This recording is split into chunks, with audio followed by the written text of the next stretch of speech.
మీ దగ్గరికి మళ్ళీ వస్తాను. ఇంతవరకు మనకు డాక్టర్ జిల్కర శ్రీనివాస్ గారు చెప్పినట్లుగా స్టాన్సులాస్ లూర్దు స్వామి గారు, ఈయనను స్టాన్ స్వామి అని పిలిచారు. స్టాన్సులాస్ లూర్దు స్వామి గారు ఒక జెస్యూట్ ప్రీస్ట్, జెస్యూట్ ఫాదర్, లేకపోతే చెప్పాలంటే అందరికీ అర్థమవటానికి. ఆయన 84 ఏళ్ళు బ్రతికితే అందులో 45 ఏళ్ళు కేవలము ఆదివాసీలకు, దళితుల కోసం కొట్లాడాడు. ఆయన కొట్లాడింది ఏంటి? ఆదివాసీలకు ఉండేటటువంటి భూమిని గవర్నమెంట్ వాళ్ళు డెవలప్మెంటు, ప్రోగ్రెసివ్నెస్ అన్నటువంటి ఈ కుహన లేకపోతే ఒక కుట్రపూరితమైన ఆలోచనతో కార్పొరేట్ల చేతిలోకి ఈ మైనింగ్ తర్వాత ఈ ల్యాండ్ మొత్తాన్ని ఇచ్చేస్తున్నారు. అసలు ల్యాండ్ రైట్సే వీళ్ళకి లేనప్పుడు వీళ్ళకి ల్యాండ్ ఎక్కడి నుంచి వచ్చింది అన్నటువంటి ఆలోచన బహుశా పాలక వర్గంలో ఉండి బ్రిటిష్ వారి కాలంలో వచ్చినటువంటి ల్యాండ్ రైట్స్ను కూడా ఆ కొద్దిపాటి ల్యాండ్, ఈ వనం ఎవరిది? వనవాసులది. ఈ ఆది నుంచి ఉన్నటువంటి ఆదివాసులు ఈ కొండ ప్రాంతాలకు అర్హులు.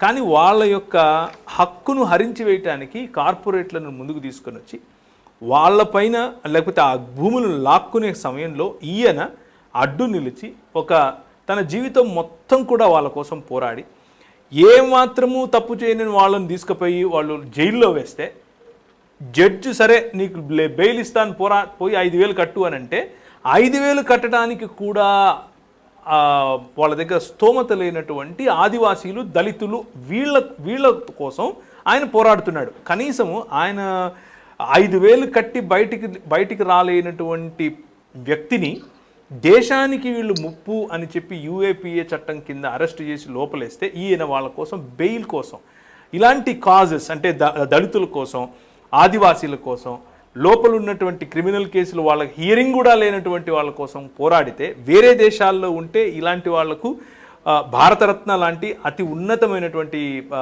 బిరుదులు వాళ్ళకి ఇచ్చారు చాలా దేశాలు. కానీ స్టాన్ స్వామి గారిని, లూర్దు స్వామి గారిని మాత్రం ఇక్కడ ఒక దేశద్రోహిగా ముద్ర వేసి కేవలం క్రైస్తవుడన్న కారణం చేత ఈ దేశంలో ఉన్న వాళ్ళ కోసం పోరాడినందుకు ఆయనకు ఒక యాంటీ నేషనల్ అని ముద్రేసి ఆయన్ను లోపల పెట్టి 84 సంవత్సరాల తర్వాత 84 సంవత్సరాల వయసులో నీళ్లు తాగుతాను, నీళ్లు ఇలా తాగలేని, నాకు ఒక సిప్పర్ ఇవ్వండి అంటే కూడా సిప్పర్ ఇవ్వకుండా చంపేశారు. అంటే ఒక గ్రాహం స్టెయిన్స్ను తగలబెట్టారు, ఇంకొక మన స్టాన్ స్వామిని తగలబెడితే మీడియా అంతా చూస్తుంది కాబట్టి జైల్లో పెడితే వాడే చచ్చిపోతాడు అన్నటువంటి ఆలోచనలో జైల్లో పెట్టి చంపారా? ఇది ఒక ప్రభుత్వమే గీసినటువంటి ముగ్గు, ఒక పగడ్బందీ ఆలోచన ప్రకారం వారికి వ్యతిరేకంగా వస్తున్నటువంటి వాయిసెస్ను చంపేటటువంటి ఒక ఆలోచన అని అంటారా? ఇలాంటివి నెట్లో అంటే ఇంటర్నెట్లో చక్కర్లు కొడుతూ ఉన్నాయి. మీరేమంటారు నవీన్ గారు? వీక్షకులందరికీ సాయంకాలం వందనాలండి. నేను ఖచ్చితంగా ఇది కస్టోడియల్ డెత్ అంటాను. ఎందుకంటే 84 years suffering from Parkinson disease. ఆయన ఏంటంటే ఒక నీళ్లు తాగే గ్లాసును కూడా చేతులతో పట్టుకోలేక, నాకు చేతులతో పట్టుకోలేను, గ్రిప్ ఉండదు, నాకు ఒక స్ట్రా ఇవ్వండి అని అడిగాడు. అంటే రాజ్యం ఎంత మానవతారహితంగా ఆలోచించిందంటే ఒక స్ట్రా కూడా ఇయ్యలేని క్రూరత్వ స్వభావాన్ని రాజ్యంకి ఎలా వస్తుంది? రాజ్యం అంటే ఎవరి కోసం? ఆ రాజ్యము ప్రజల కోసం కదా. అతను తప్పు చేశాడా, తప్పు చేయడా తర్వాత సంగతి. కనీస బేసిక్ మానవ హక్కు అది. నీళ్లు తాగలేకపోతున్న స్థితిలో అతను ఏ విధంగా అయితే నీళ్లు తాగలడో ఆ వసతి కల్పించాల్సిన బాధ్యత. ఎందుకంటే అతను ప్రభుత్వపు జైల్లో ఉన్నాడు కాబట్టి 9 నెలల నుంచి బెయిల్ దొరకకుండా ఆ వ్యక్తిని జైల్లో ఆ విధంగా పెట్టి స్పైన్ కార్డ్ నుంచి కింద నుంచి అతనికి అవయవాలు పనిచేయవు సరిగా. అతను ఏ నక్సలేటో కాదు, ఏ తీవ్రవాదో కాదు, కేవలం అతను ఏంటంటే ఓ జిసిట్. అతను ఎక్కడైతే ఏమంటారు డెసిగ్నేట్ చేయబడ్డాడో ఆ ప్రాంతంలో అక్కడున్న ఆదివాసుల సమస్యలని తన మీద వేసుకొని, తనకు సంబంధం లేదు, అవసరం కూడా లేదు అతనికి. కానీ నా వాళ్ళు, నా ప్రజలు అని ఎవరి మానవ హక్కుల కోసం అయితే 30 సంవత్సరాలు 40 సంవత్సరాలు పోరాడాడో అటువంటి వ్యక్తికే చివరి దశలో మానవ హక్కులు లేక మరణించాడు. ఇది కంప్లీట్గా కస్టోడియల్ డెత్. ఎందుకంటే రాజ్యము ఈ రాబందుల్లా కాసు. ఈయనలో యాంటీ నేషనలిజం ఏం అనిపించింది? యాంటీ నేషనలిజం కాదండి, ఇక్కడ క్రైస్తవుడు కాబట్టి యాంటీ నేషనల్ అది. మీరు మర్చిపోండి ఇక క్రైస్తవుడు ఎంత మాత్రం ఎందుకు యాంటీ నేషనల్ అంటే ప్రస్తుత పరిస్థితుల్లో హిందూ మత భావజాలము లేనివాడు లేతే హిందూ మతంలో లేనివాడు జాతీయవాదం లేనివాడిగా పరిగణిస్తున్నారు. హిందూ మతంలో ఉంటేనే ఆ మత భావజాలం ఉంటేనే జాతీయవాదం వాడికి ఉన్నట్టు. అంటే జాతిలోని ప్రజల కోసం వాళ్ళ బాగోగుల కోసం పోరాడటం కూడా జాతీయవాదం కాదా? వాళ్ళకి లేదు. ఇప్పుడు మీరు రీసెంట్గా ప్యూ రిసర్చ్ అని ఒకటి ఆర్టికల్ వచ్చింది, రీసెర్చ్ పేపర్ పబ్లిష్ అయింది ఒక 3-4 days బ్యాక్. అందులో చూడండి 74% of the people thinking Hindu identity ఉంటేనే నేషనల్ ఐడెంటిటీ. అంటే ఈ 3% ఉన్న ఒక వర్గము ఏ విధంగా సమాజాన్ని కలుషితం చేసి తమ గ్రిప్లోకి తెచ్చుకుందో ఈ రీసెర్చ్ పేపర్ చదివితే అర్థమవుతుంది మనకి. ఇక్కడ స్టాన్ స్వామి గారి మిస్టేక్ ఏంటండి, అతనికి భీమా కోరేగం సంబంధం లేదు. అతని జీవిత కాలంలో బతుకున్న సమయంలో ఒక్కసారి కూడా భీమా కోరేగం పోయిన రోజు లేదు. అంటే he never seen that place. మొట్టమొదటి మహారాష్ట్రలో ఉన్నటువంటి భీమా కోరేగాం అనే ప్రాంతానికి ఈ జార్ఖండ్ వెళ్ళింది లేదు, ఆయన జీవితకాలం చూసింది లేదు. At the same time original గా మొట్టమొదటిగా ఎఫ్ఐఆర్ లో ఇతని పేరు లేదు. మొట్టమొదటిగా ఏదైతే ఎఫ్ఐఆర్ తయారైందో అందులో ఇతని పేరు లేదు. తర్వాతి కాలంలో మహారాష్ట్ర ప్రభుత్వం ఎప్పుడైతే ఈ కేసుని తొందరగా భీమా కోరేగాం కేసుని తొందరగా చేయండి, తొందరగా ప్రాసెస్ అన్నప్పుడు కేంద్ర ప్రభుత్వం మహారాష్ట్ర ప్రభుత్వం ఒత్తిడి తీసుకొచ్చి వీళ్ళ చేతుల్లోంచి ఎన్ఐఏకి అప్పగించింది. ఎన్ఐఏకి అప్పగించగానే ఈ కంప్యూటర్స్లో మావోయిస్టులకు వీళ్లకు లావాదేవీలు జరుగుతున్నాయంటే ఉత్తర ప్రత్యుత్తరాలు జరుగుతున్నాయి అన్న ఎవిడెన్స్ చూపించి ఆ వచ్చిన మెయిల్స్లో స్టాన్ స్వామి గారి పేరు ఉంది. ఇప్పుడు సపోజ్ ప్రవీణ్ పగడాల గారికి ఒక మెయిల్ వచ్చిందండి పలానా జలుకిరి శ్రీనివాస్ నుంచి. ఆ మెయిల్లో సీసీలో నేనున్నాను, నవీన్ కుమార్ వడ్డే ఉన్నాను. అటువంటి కేసు అది. అందులో ఇతనికి కూడా అంటగట్టి తీసుకెళ్ళి మావోయిస్టు నక్సలైటు దేశద్రోహి అన్న ముద్ర వేసేసి అక్కడ జైల్లో పెట్టారు. కానీ వాస్తవానికి ప్రజలు తెలుసుకోవాల్సింది అసలు స్టాన్ స్వామి పోరాటం ఏంటి, స్టాన్ స్వామి దేనికోసం పోరాటం చేశాడు. స్టాన్ స్వామి ఆదివాసుల హక్కుల కోసం పోరాటం చేశారు. ఆదివాసుల హక్కులు ఏంటంటే ఇక్కడ బిజినెస్ పీపుల్ ఆదాని అంబాలాంటి వాళ్ళు వచ్చి వాళ్ళ అడవుల నుంచి వాళ్ళని వెళ్ళగొట్టి ఆ అడవుల్లో ఉన్న ఖనిజ సంపదను దోచుకునే ప్రయత్నంలో ఉన్నప్పుడు స్టాన్ స్వామి వీళ్ళ కోసం నిలబడ్డాడు. వాళ్ళ స్థలాలు ఆదివాసుల చట్టం ఎవరికైనా తెలియకపోతే అర్థం చేసుకుంటే ఆదివాసులు అడవిలో ఉన్నారంటే వాళ్ళదే రాజ్యం, అది ప్రభుత్వానికి కూడా అక్కడ హక్కులు ఉండవు, సరిగా వాళ్ళకున్న హక్కులు ప్రభుత్వానికి కూడా ఉండవు. ఇదే స్టాన్ స్వామి మీద భీమా కోరేగాం కంటే ముందు పతల్గాడి మూమెంట్ అని ఒకటి ఉంది. ఆ పతల్గాడి ఏంటంటే ఆ ఆదివాసుల్లో ఆ గ్రామంలోకి ప్రవేశించే ముందు గ్రామం ఎదురుగుండా పిల్లర్స్ ఉంటాయన్నమాట, స్టోన్ పిల్లర్స్. స్టోన్ పిల్లర్స్ మీద వీళ్ళ హక్కులు కాన్స్టిట్యూషన్గా వీళ్ళకి ఏమేమి హక్కులు అని ఆ రాళ్ల మీద శిలాశాసనం లాగా చెక్ ఉంటాయి. ఆ హక్కుల్ని చూపించి ఇవి మీ హక్కులు, ఈ సంపద మీది, బయట వాళ్ళు మీ సంపదను దోచుకుపోవడానికి వీల్లేదు అని వాళ్ళని చైతన్యం చేసి వాళ్ళ హక్కుల కోసం ఈయన వాళ్ళతో కలిసి పోరాటం చేసినప్పుడు అప్పుడు కూడా బీజేపీ ప్రభుత్వం అక్కడ ఏం చేసింది, తీసుకెళ్ళి కేసు పెట్టింది. కేసు పెట్టి అతను మీరు అన్నారు 5,000 బెయిల్ కట్టుకోలేకపోయారని. అతను బెంగళూరుకి ట్రీట్మెంట్కి వెళ్ళినప్పుడు ఈ కోర్టు ఏం చేసిందంటే అతని ఆస్తిని కబ్జా చేసుకోండి అని చెప్పినప్పుడు అతని ఆస్తి ఏంటి తెలుసా, 3 కుర్చీలు, ఒక టేబుల్, ఒక మ్యాట్రెస్, ఒక పిల్లో, ఇది ఆయన ఆస్తి. శ్రీనివాస్ గారు ఒక మాట, శ్రీనివాస్ గారు, డాక్టర్ శ్రీనివాస్ గారు, ఒక మంచము, 3 కుర్చీలు, ఒక చెంబు, ఒక చదువుకోవటానికి బల్ల, ఇవి దేశద్రోహం కిందికి వస్తాయా?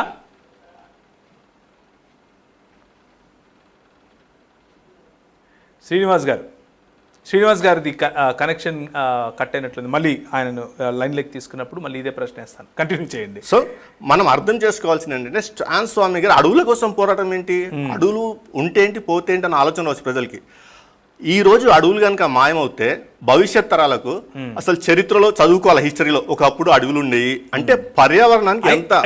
ఒక ప్రశ్న నవీన్ గారు, ఇలా ప్రజల కోసం పోరాడే వాళ్ళను, ముఖ్యంగా ఆదివాసీలు దళితుల కోసం పోరాడే వాళ్ళను శిక్షించాలి అనే భావజాలం ఎక్కడి నుంచి వచ్చింది వీళ్ళకు, ఏంటి కారణం?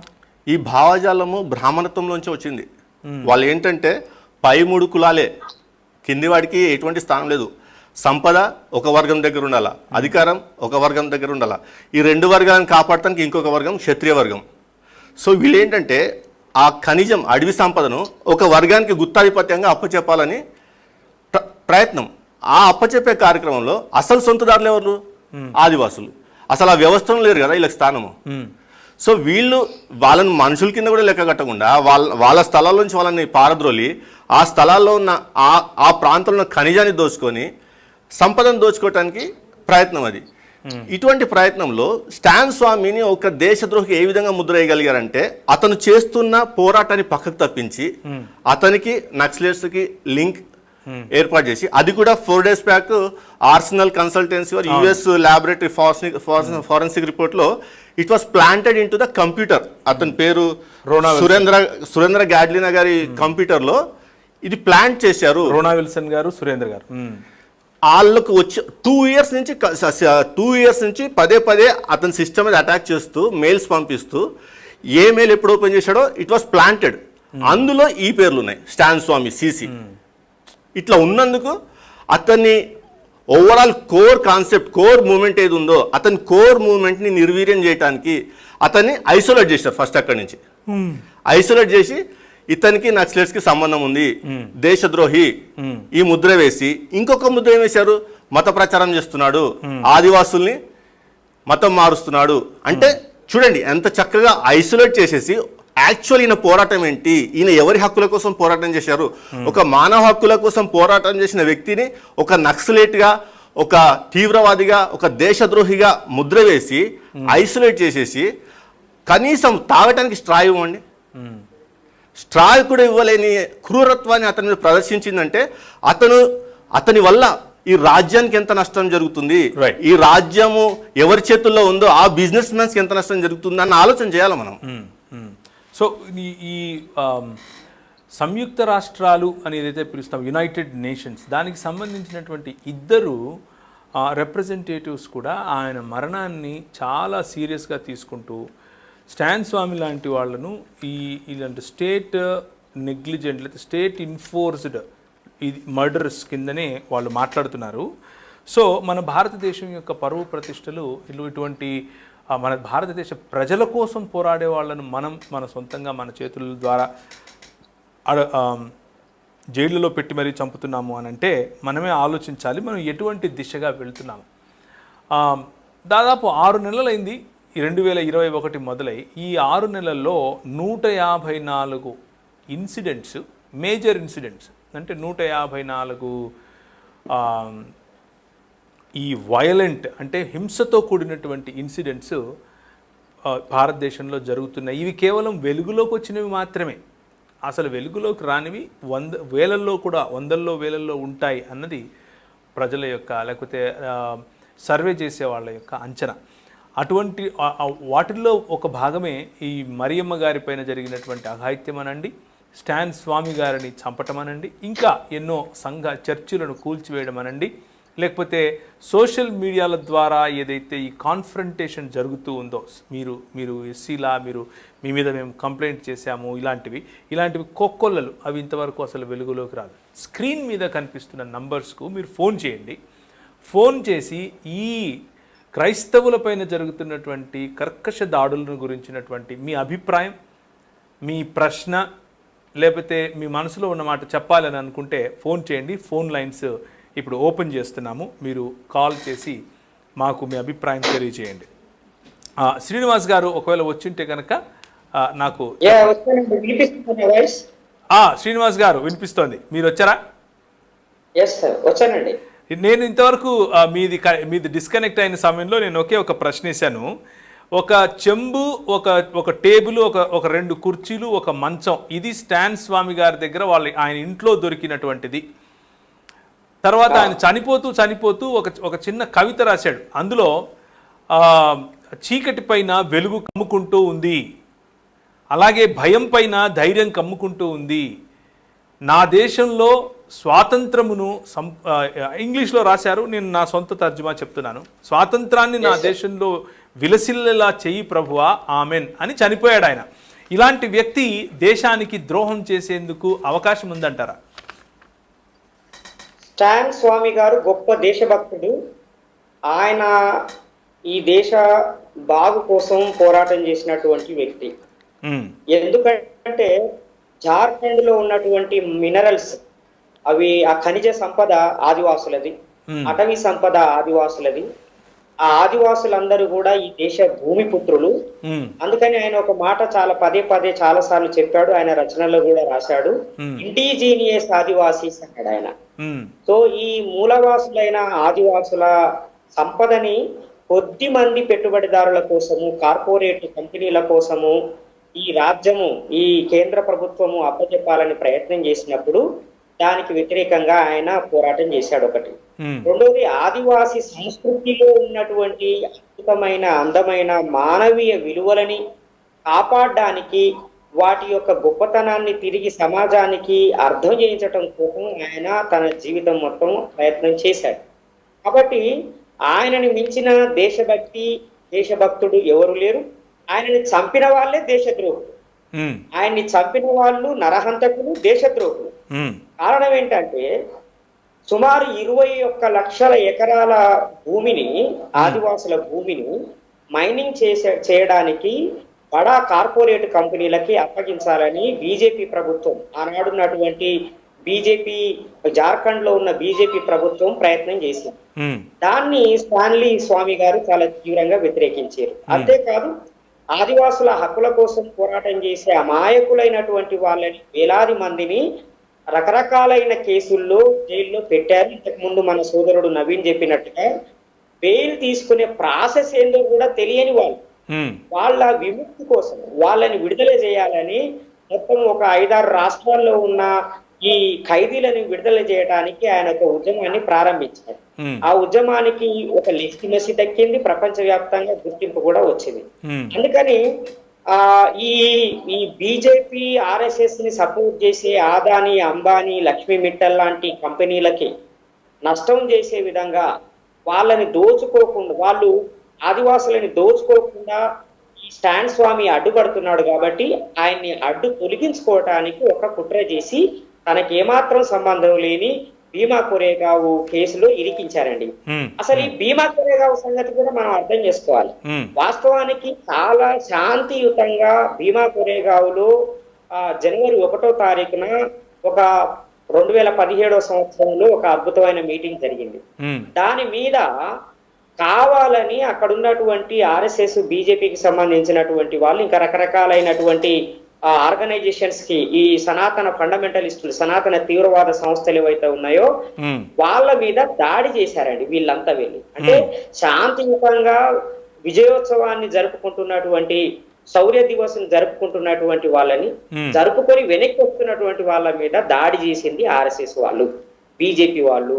ఇంకా నా మాటకు వస్తే కేంద్రంలో ఉన్నటువంటి బీజేపీ ప్రభుత్వము. కానీ కేసులు ఎవరు పెట్టారు? ఆ సంఘటనతో సంబంధం లేని మేధావుల మీద, రచయితల మీద, ప్రజల కోసం పనిచేసే వాళ్ళ మీద ఆ కేసులు పెట్టారు.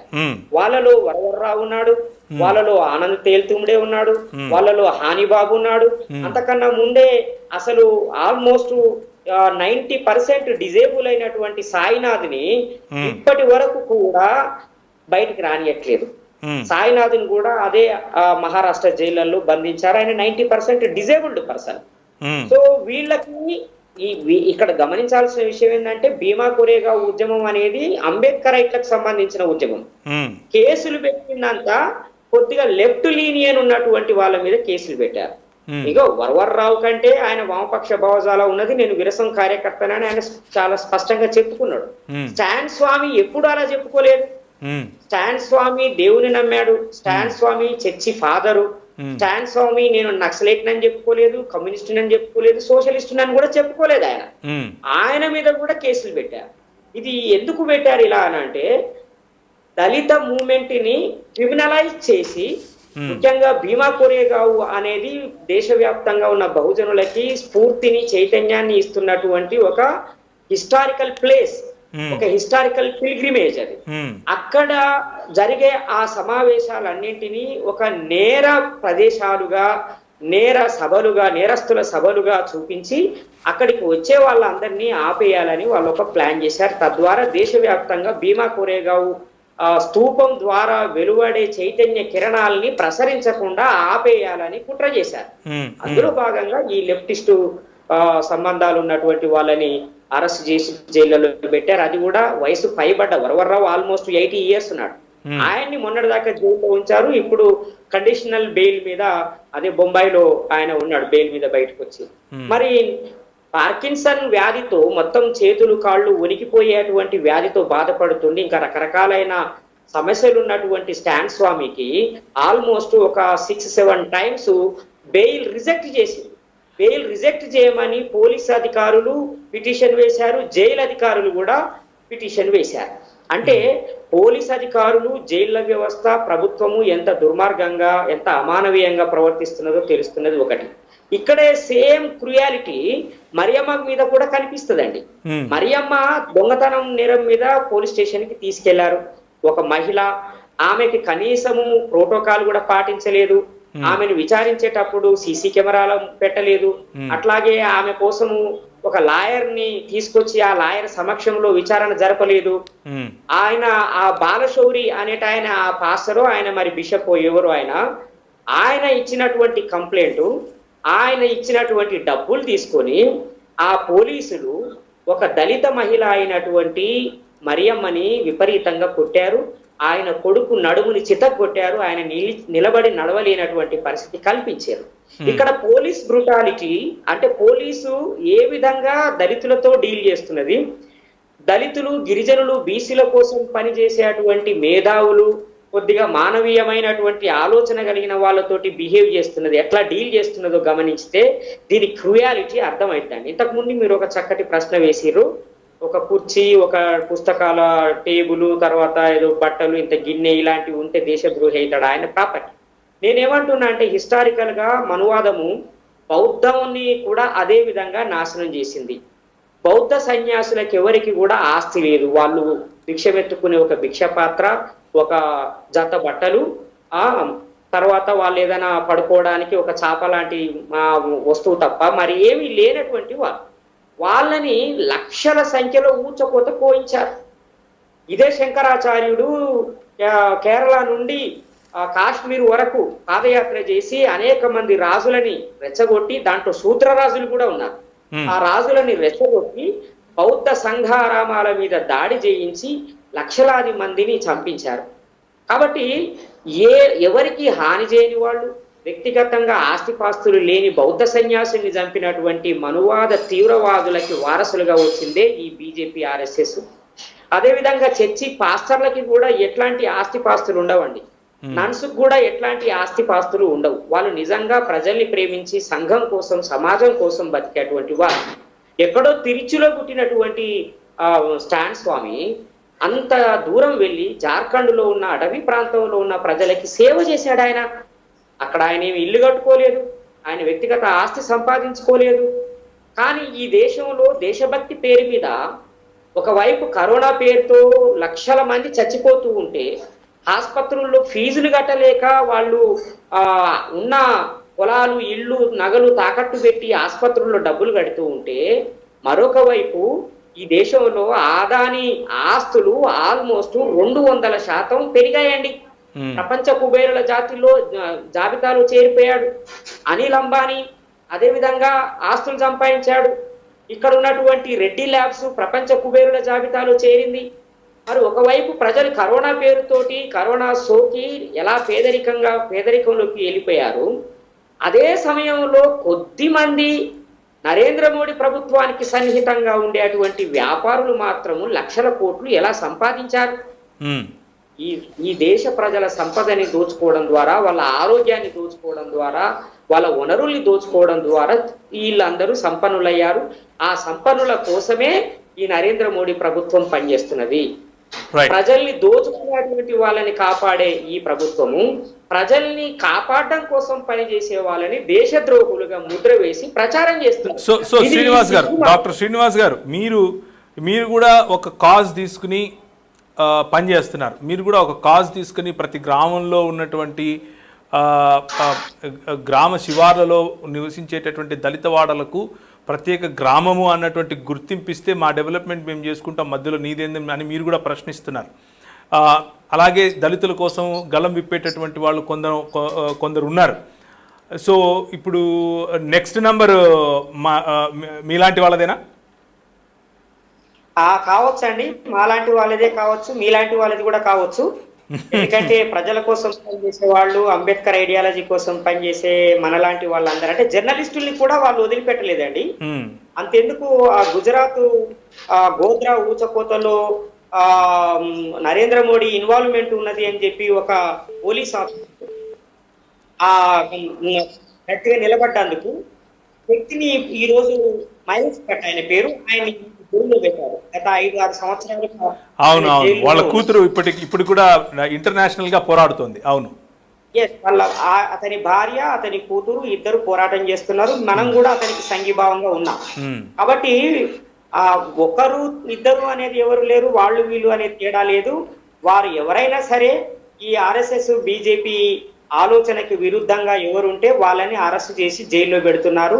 ఇది ఎన్ఐఏ కాదండి, ఇది ఎన్ఐఏ అంటే నేషనల్ ఇన్వెస్టిగేషన్ అథారిటీ అని మనం ఏజెన్సీ అని మనం అనుకుంటున్నాం కదా, ఇది నాగపూర్ ఇన్వెస్టిగేషన్ ఏజెన్సీ అండి ఎన్ఐఏ అంటే. అంటే ఆర్ఎస్ఎస్ హెడ్ క్వార్టర్ నాగ్పూర్ అని అలా అంటున్నారా? ఓకే, ఒక కాల్ తీసుకుందాం సార్, ఒక చిన్న కాల్ తీసుకుందాం. హలో, సరే కంటిన్యూ చేయండి సార్, కంటిన్యూ చేయండి. సో అందుకని ఈ ఎన్ఐఏని అడ్డం పెట్టి చట్టాలని అసలు ఇలాంటి దుర్మార్గమైన చట్టాలని తయారు చేసి ఈ దేశంలో ఉన్న ఒక ప్రజాస్వామిక వాతావరణాన్ని పూర్తిగా కాలరాసే కుట్ర చేస్తున్నారు. దీన్ని మనము ప్రజాస్వామిక పద్ధతుల ద్వారానే మనం ఎదుర్కోవాల్సిన అవసరం ఉన్నది, ప్రజల్ని చైతన్యం చేసుకోవాలి. రెండో మాట ఏంటంటే సార్, ఆఖరిగా చెప్పండి. సో స్టాన్ స్వామి గారు ఫైట్ చేసిన దాంట్లో ఒక ముఖ్యమైన విషయం ఉందండి.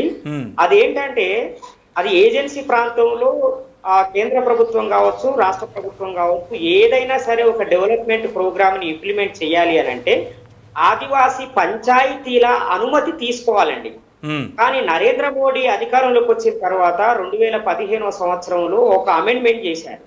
డెవలప్మెంట్ ప్రాజెక్ట్స్ కి గ్రామ పంచాయతీల అనుమతి అవసరం లేదు, అది ఆదివాసీ ప్రాంతాలకి కూడా వర్తిస్తుంది, అంటే 5th షెడ్యూల్లో ఉన్న ప్రాంతాలకి కూడా వర్తిస్తుంది అని చెప్పారు. దాన్ని స్టాన్ స్వామి చాలా తీవ్రంగా వ్యతిరేకించాడు. ఇప్పటి వరకు అంటే నరేంద్ర మోడీ గవర్నమెంట్ వచ్చేంత వరకు ఉన్నది ఏంటంటే, మీరు ఆదివాసీ ప్రాంతాల కూడా ఒక పెద్ద రోడ్ చేయాలి, లేకపోతే ఒక ప్రాజెక్ట్ పరిశ్రమ ఏర్పాటు చేయాలి, స్థానిక గిరిజన తీర్మానం అవసరం. కానీ ఇప్పుడు ఆ తీర్మానంగానే గవర్నమెంట్ చేయాలనుకున్న పని చేయొచ్చు. అంటే అక్కడ ఉన్నటువంటి విలువైన ఖనిజ ఎవరికి అధికారాన్ని తన చేస్తుంది. కానీ పంచాయతీరాజ్ అంటే మీరు ఏ బుట్టని క్వారీ కోసం పంచాయతీ గ్రామ పంచాయతీ యొక్క పాస్ చేయాలని చెప్పి చెప్తున్నారు. అది అవసరం లేదు తర్వాత చెప్పాడు. మేము గ్రామ పంచాయతీలు దళిత గ్రామ పంచాయతీలుగా పోతున్నామంటే దాని అర్థం గ్రామ పంచాయతీకి తన వనరుల మీద జరిగినటువంటి గ్రామ పంచాయతీ తన తీర్మానంతో మాత్రమే ఆ గ్రామ అభివృద్ధి జరగాలి. డెవలప్మెంట్ కార్యక్రమాల్లో గ్రామ పంచాయతీ జరగాలి, తీర్మానం. అలాంటి దళిత మేము పనిచేస్తా ఉన్నాం. దళిత పంచాయతీలు లేకపోవడం అభివృద్ధికి దూరంగా, ఆ అభివృద్ధికి దూరంగా మూలంగా మరియమ్మ చర్చిలో కూలి చేయడానికి అక్కడి నుంచి పోలీస్ స్టేషన్కి నేరస్తురాలుగా వెళ్ళి జరిగింది. ఈ పేదరిక నిర్మూలన రాజకీయ వికేంద్రీకరణ, అధికార వికేంద్రీకరణ, అందుకే దళిత పంచాయతీ డిమాండ్. ఎక్సలెంట్. సో అధికార వికేంద్రీకరణ కోసం దళిత పంచాయతీలు ప్రాముఖ్యం అంటున్నారు. మళ్ళీ మీ దగ్గరకు వస్తాను, ఒక చిన్న కాల్ తీసుకుని మీ దగ్గరకు వస్తాను. హలో, చెప్పండి, మీరు ఏ ఊరు నుంచి మాట్లాడుతున్నారు, మీ పేరు? నా పేరు జాన్ అన్న, నా పేరు జాను, అది ఇక్కడ సిద్దిపేట జిల్లా. సిద్దిపేట జాన్, చెప్పండి. అవునన్నా, వందనాలు నీకు అన్న నవీన్ అన్నకు వందనాలండి. వందనాలండి, చెప్పండి బ్రదర్. బాగురా అన్న? బాగున్నాం బ్రదర్, బాగున్నాం. చెప్పండి, మీ అభిప్రాయం చెప్తున్నారా లేకపోతే ప్రశ్న ఏమైనా అడుగుతున్నారా? సార్, మీ వాయిస్ కొంచెం మాకు కొద్దిగా డిస్టర్బ్ అయినా ఉంది. అయితే పర్వాలేదు, నాకు మీ వాయిస్ నాకు బాగా వినిపిస్తుంది. మీరేం చెప్పదలుచుకున్నారో చకచకా చెప్పేసేయండి. ఓకేనా, ఓకే. అయితే ఇప్పుడు మామూలుగా ఇప్పుడు మీరు డిబేట్లు చేస్తుంటారు కదా, డిబేట్లు కానీ మామూలుగా అవును. చర్చలు చేస్తుంటారు కన్నా. అవును అవును చెప్పండి. అయితే ఇప్పుడు డిబేట్లు చేసినా మనం చర్చలు చేసినా మనం శాంతియుతంగా మనం పోవాలని మనం ఆశపడ్డా కానీ తప్పదు కదా అన్న. మనం ఇప్పుడు మనం రాజ్యాంగం పరంగానే మనం పోరాడాలి. కాకపోతే ఏంటంటే వాళ్ళు కొంచెం ఏంటంటే వాళ్ళు మాటల వరకే పరిమితం అని మీకు తెలుసు కన్నా. ఆ రాజ్యాంగం విషయాలు కూడా కింది స్థాయి వరకు కూడా అమల్లో లేదని మీకు కూడా తెలుసు కన్నా. ఇప్పుడు చర్చల అవును. విషయం సో అందుకనే డాక్టర్ జిల్కర శ్రీనివాస్ గారు ఏమంటున్నారు అని అంటే రాజ్యాంగము కేవలము మాటల వరకు మాత్రమే కాకుండా కింది స్థాయి వరకు వెళ్ళాలి అని అంటే దళిత పంచాయతీలు ఉండాలి అని అంటున్నారు. మీ ప్రశ్నకు అంటే ఏ విధంగా మనము ఒక ఒక ఒక ఒక స్ట్రాటజీ లేదా ఒక వ్యూహ రూపంగా పోరాడొచ్చో మీ ప్రశ్నకు సమాధానంగా నేను జిల్కర్ శ్రీనివాస్ గారికి అవకాశం ఇస్తాను. శ్రీనివాస్ గారు ఏమంటున్నారంటే ప్రభుత్వం వాళ్ళు కొన్ని మాటలు చెప్పేస్తారు, మీకు న్యాయం జరుగుతుంది అని అంటారు, కానీ అది మాటల వరకే ఉంటుంది కదా, అమల్లోకి రాదు కదా అని అంటున్నారు. మీరు చెప్పే ప్రణాళికలో ఎలా అమల్లోకి వస్తుంది అంటారు? ఎప్పుడైనా పేదవాళ్ళకి ఈ దళిత సహాయం చేసినప్పుడు దళితులు రాజకీయ సమూహంగా ఎదిగినప్పుడు మాత్రమే ఆ ప్రభుత్వాలు ఏవైనా చేయడానికి ముందుకొస్తాయండి. దురదృష్టవశాత్తు తెలంగాణ ఆంధ్ర ప్రాంతంలో కావచ్చు, దేశవ్యాప్తంగా కావచ్చు, ఆదివాసులు దళితులు పొలిటికల్ కమ్యూనిటీగా లేరు. పొలిటికల్ కమ్యూనిటీగా లేనంత కాలము, ఆర్గనైజ్డ్ గా లేనంత కాలము ఎవరైనా మాటలు చెప్తారు తప్ప ఆచరణలో చూపించారు. కాబట్టి ముందు మనము పొలిటికల్ గా ఆర్గనైజ్ కావాలి. మనలో ఉండే అంతర్గత విభేదాలన్నింటినీ పక్కకు పెట్టి, చిన్న చిన్న పొరపచ్చాలు ఉంటే వాటన్నింటిని పక్కకు పెట్టి మనం ఐక్యంగా ఆలోచించటం, ఐక్యంగా పని చేయటం, ఐక్యంగా ఉద్యమించటం అనేది చేయాలి. ఒకటి రాజకీయంగా గెలుపు ఓటముల్ని నిర్ణయించే స్థానంలో ఉండటం మాత్రమే కాదు, మనమే గెలవాలి. ఇతరుల్ని ఒకరిని కాకపోతే కాంగ్రెస్ బాగలేదని బీజేపీని గెలిపించటం, బీజేపీ పాలన బాగలేదని కాంగ్రెస్ గెలిపించటం ఇవి కరెక్ట్ కాదు. ఎందుకంటే యూఏపీఏ చట్టం చేసిందే కాంగ్రెస్. యూఏపీఏ చట్టం చేసిందే కాంగ్రెస్. ఇదే కాంగ్రెస్ హయాంలో చాలా మందిని ఈ చట్టం కింద, ఊపా చట్టం కింద అరెస్ట్ చేయటం కూడా చూసాము. దేశద్రోహులు అనే పేరు మీద అరెస్ట్ చేయటం కూడా చూసాము. సో అధికారంలోకి వస్తేనే ఈ అమలు అనేది జరుగుతుంది అంటారు. అంతే. రాజ్యాంగ ఆలోచనలు, ఆశయాలు నెరవేరవు. రైట్, ఇంకో కాల్ తీసుకుంటాను. హలో హలో ఓకే, కట్ అయినట్లుంది. నవీన్ గారు, సో కొన్ని కామెంట్స్ కనుక ఈ వీడియో క్రింద యూట్యూబ్లో వచ్చే కామెంట్స్ చూస్తే, పాస్టరే కదా మరియమ్మ గారి మీద తప్పుడు కేసు పెట్టి అలా చేశాడు అన్నటువంటి మాటలు కూడా వస్తూ ఉన్నాయి. అంటే ఏంటి, అంటే ఈ సంఘాల్లో కూడా ఈ కుల రాజకీయాలు మొదలయ్యాయి అంటారా? అంటే ముందు నుంచి ఉన్నాయా, లేకపోతే ఇప్పుడు ప్రత్యేకంగా బయటకు వస్తున్నాయా? కొంతమందికి వారికి ఉన్నటువంటి ధనము లేకపోతే అధికారం, కులం కారణంగా ఇలాంటి నేరాలు చేసినా కానీ ఏం కాదు అని అనుకునేటటువంటి ఆలోచనలోకి వెళ్తున్నారా? క్రైస్తవ సంఘంలో ఇలాంటివి మాకు జరుగుతూ ఉన్నాయని ఒకవైపు చెప్తూనే ఇంకొక వైపు వేరే వాళ్ళ పైన చేసే అత్యాచారం ఏమంటారు ఇది? అంటే మొట్టమొదటిగా మనం గమనించాల్సింది ఏంటంటే, క్రైస్తవ్యంలో కులం లేదు అంటే ఎలా ఉంటుందంటే, పిల్లి పాలు తాగేటప్పుడు కళ్ళు మూసుకొని తాగుతూ ఎవరు చూడట్లన్నట్టు ఉంటుంది. క్రైస్తవ్యంలో కులాలు ఉన్నాయి. ఎందుకు కులాలు ఉన్నాయంటే, మొట్టమొదటిగా సువార్త అనేది బ్రాహ్మణ వర్గానికి ప్రకటించబడింది. సువార్త అందుకునే బ్రాహ్మణ వర్గము వాళ్ళకున్న జాడ్యాన్ని విడిచిపెట్టుకోలేక యేసుప్రభు నమ్ముకున్నామని చెప్పి కూడా క్రైస్తవ్యాన్ని సంఘంలో తీసుకొచ్చేసారు. ఆనాటి నుంచి ఉంది సంఘంలో కులం. ఇప్పుడు కేరళ తీసుకోండి, ఎవరి సంఘాలు వాళ్ళకు ఉంటాయి. కేరళ దగ్గర ఎందుకు, మన దగ్గర తీసుకోండి, కాపు సంఘం అని, కమ్మ సంఘం అని, మాల సంఘం అని, మాదిగ సంఘం అని, ఎవరి సంఘాలు వాళ్ళకు ఉన్నాయి. ఇవెవ్వి కాదనుకోండి, పెళ్లి చేసేటప్పుడు చూడండి, ఒక ఇంట్లో పెళ్లి జరుగుతుందంటే వాళ్ళు మీరు ప్రోత్సహిస్తున్నారా? క్రైస్తవులుగా తెలిసిపోతుంది. నేను స్పష్టంగా ఖండిస్తా. అందుకే నేను ఏమంటా అంటే, గుడ్డిగా ఇప్పుడు దురదృష్టవశాస్తు మరియమ్మ గారి కేసులో ఏ క్రైస్తవుడు కూడా ముందుకొచ్చి పోరాటం చేయటం నేను చూడలేదు. ఎందుకని అంటారు అట్లా? అవగాహన లేకపోతే నేను బాగున్నా, నా ఇల్లు బాగుంది, నాకేం కాలేదన్న ఆలోచన ఉండొచ్చు. అంటే కంఫర్ట్ జోన్ నుంచి బయటికి రాలేక తన చుట్టూ ఒక గోడ నిర్మించుకొని, ఇది నా సంఘము, నా సంఘానికి ఏం కాలేదు కదా, నా సంఘస్థులకు ఏం కాలేదు కదా అన్న ఆలోచన దూరికి రావచ్చు. అంటే సమాజం నుంచి కంప్లీట్గా సంఘాన్ని ఐసోలేట్ చేసేసుకొని సంఘంకి వస్తున్న వాళ్ళపై తన పెత్తనాన్ని చూపించుకుంటూ ఇంకా సమాజంలో ఏం జరుగుతున్నదని మనం ప్రశ్నించకూడదు. ఎట్ ది సేమ్ టైం సంఘంలో ఏమన్నా తప్పులు జరుగుతుందని ప్రశ్నించే హక్కు లేకుండా చేస్తున్నారు. మీకు ఇంకొకటి చెప్తానండి, స్టాన్ స్వామి గారి విషయంలో నాకు చాలా బాధ అనిపించింది ఏంటంటే, స్టాన్ స్వామి గారు చనిపోయాక మీమ్స్ సర్క్యులేట్ అయినాయి. దేవుడే స్టాన్ స్వామి గారిని తీసుకెళ్ళిపోయారు, జరుగుతున్న అరాచకాన్ని చూడలేక దేవుడే అతను తీసుకెళ్ళిపోయాడు. నాకు అర్థం కాలేదు, ఇది ఏ బిబ్లికల్గా లేకపోతే ఏ డాక్టర్ ప్రకారము లేకపోతే ఏం చూసుకునేలా చెప్తున్నారు. అంటే ఒక అన్యాయం జరుగుతున్నప్పుడు వ్యక్తిని దేవుడు ఎందుకు తీసుకెళ్ళిపోతాడు? అంటే అన్యాయాన్ని జరగని అని చెప్పేసి దేవుడు ఆయన తీసుకుని వెళ్ళిపోయాడా? అంటే ఏంటంటే ఒక బ్లైండ్ ఫెయిత్ని మనుషుల మైండ్లోకి.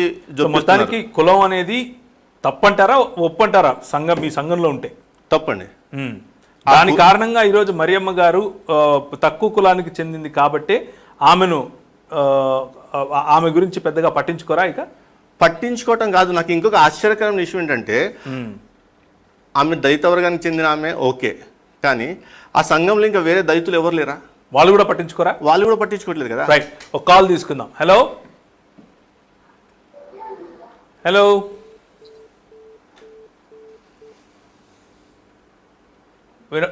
రైట్, మళ్ళీ టెక్నికల్ ఇష్యూ ఉన్నట్లుంది.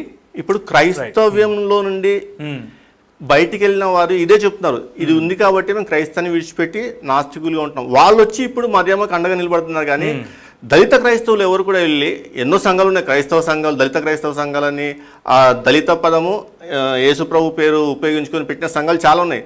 ఆ సంఘానికి సంబంధించిన ఎవరైనా సరే వెళ్ళి ఆమెకు న్యాయం చేద్దామన్న పోరాటం నేనైతే చూడలేదు. మరి మీడియాలో ఇంకెక్కడైనా ఎవరైనా చూస్తే నేను అప్డేట్ చేసుకుంటాను. న్యాయము అన్నది దళితులైనా దళితులు కాకపోయినా అగ్రవర్ణమైనా ఏ వర్ణమైనా అందరికీ సమంగా రావాలి. అదే అదే బైబిల్ బోధిస్తుంది. మరి ఈ సిచ్యువేషన్ లో అలా బోధిస్తుంది అని ఒక వైపు చెప్తూనే, ఇంకొక వైపు ఆ బైబిల్ బోధిస్తుంది అని చెప్తున్నటువంటి వారిలో నుండే కొందరు ఇలాంటి కార్యక్రమాలు చేస్తున్నారు. అదే చాలా చాలా శోచనీయమైనటువంటిది. కాల్ తీసుకుందాం. హలో, ప్రైజ్ లార్డ్ అండి. చెప్పండి బ్రదర్, మీరు ఎక్కడి నుంచి, మీ పేరు? నా పేరు సాల్మన్ అండి, నేను అరకు నుంచి మాట్లాడుతున్నాను. చెప్పండి సాల్మన్ గారు, చెప్పండి.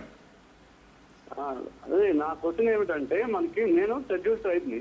ఓకే, మేము స్వార్థకు వెళ్తున్నప్పుడు ఇట్లా క్వశ్చన్ సర్టిఫికేట్ మార్చుకోవాలని చెప్పి బీసీ వాళ్ళకైతే ఎస్సీసీ ఇస్తున్నారని చెప్పి, సో ఎస్సీస్ కి మాకు అట్లాంటి అవకాశం లేదు. ఒకవేళ ఎలాగైతే మేము అప్రోచ్ అవ్వాలి, మేము క్రిస్టియన్స్ గా వెళ్ళడానికి మేము ఇష్టపడుతున్నాం. సో మేము ఎంఆర్ఓ తహసీల్దార్ కూడా 2-3 సార్లు రిప్రజెంట్ చేశాము, వాళ్ళు దానికి మనకి ఆన్సర్ ఇవ్వట్లేదు. ఓకే, ఒక షెడ్యూల్ ట్రైబ్ క్రిస్టియన్ అయిన తర్వాత సర్టిఫికేట్ లో ఎస్సీ క్రిస్టియన్ అని పెట్టుకోవడానికి ఎట్లా మనం అప్రోచ్ అవ్వాలి? ఓకే, ఇది లీగల్ ఎక్స్పర్ట్ కు సంబంధించినటువంటిది. కానీ నాకున్నటువంటి అవగాహన మాత్రమే మీకు చెప్తాను. కానీ దీనికి ఒకవేళ లోతైనటువంటి అవగాహన ప్రభుత్వాలు చేసేటటువంటి లేకపోతే ప్రభుత్వ యంత్రాంగం క్రైస్తవ జనాభా పెరగకుండా పెరిగేటట్లు కనబడకుండా ఉండటం కోసం చేసేటటువంటి జిమ్మిక్కులు ఏవైతే ఉన్నాయో వాటిని అధిగమించడానికి లీగల్ ఎక్స్పర్ట్స్ దగ్గర నుంచి సలహా తీసుకునే అవకాశం ప్రయత్నం చేద్దాం. కానీ ప్రస్తుతానికైతే షెడ్యూల్డ్ తెగలకు చెందినటువంటి వాళ్ళు, అంటే ఇప్పుడు మీరు ఏదైతే చెప్తున్నారో వాళ్లకు ఏ రిలీజన్ లేదు భారతదేశంలో, వాళ్ళు హిందువులు కాదు.